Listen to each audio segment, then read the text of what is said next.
hiking na sapatos na gawa pang asarin. Tol, wag mong punahin yung itsura ng sapatos, ang tignan mo yung narating.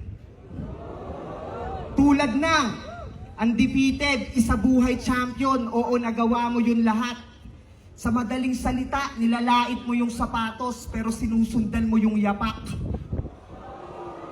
Nag-wordplay pa ng Mighty.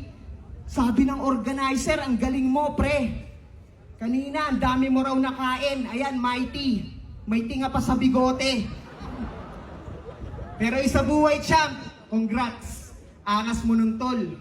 Sa dami ng rookie nagsilabas, ikaw yung biglang namundol. Ang dami ng bagong malakas, talagang out of control. Kasi nga nag-retire na yung batas at ito na yung bagong bulbol.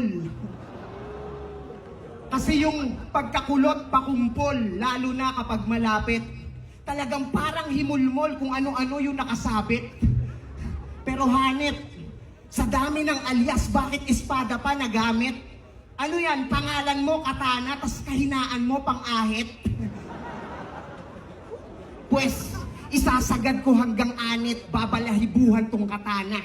Alam nyo kung saan ako kilala, baliktaran yung sandata. Double edge yung talas, talagang malalaga sa pasada. Kasi kung abala na yung haba, ako na bahala sa labaha. At kung si Tipsy merong brrr, sa'yo simple lang yung play, tol. Gagamitan lang kita ng makina ng razor. Pero ititira ko yung bigote para mukha ka pa ring lolo. Tas bibigyan kita ng Mighty, isang stick lang para solo.